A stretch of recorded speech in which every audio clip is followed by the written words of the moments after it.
Welcome to Samba Samba. Enjoy the video. In this video, I will show you how to open your Ford Mustang hood. First, locate the hood release lever, typically found on the driver's side, near the kick panel, or under the dashboard. Give it a firm pull, and you'll hear a distinct click as the hood unlatches. This action will cause the hood to pop up just a small amount, indicating it's ready for the next step. It's a simple process once you know where to look. Now, walk to the front of your Mustang. The hood should be slightly ajar, creating a small gap. Carefully reach your hand into this gap, right in the center, above the grille.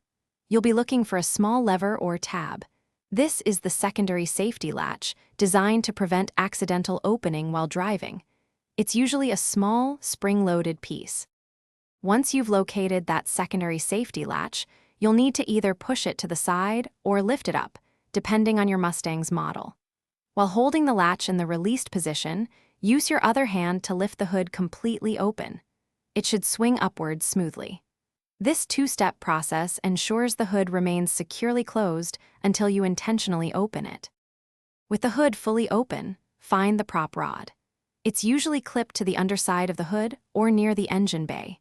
Take the prop rod and insert its end into the designated hole on the underside of the hood or in the engine compartment. Make sure it's firmly seated. This will hold the hood securely in place, allowing you safe access to the engine bay for any maintenance or checks you need to perform. Thanks for watching. Consider subscribing if we helped you.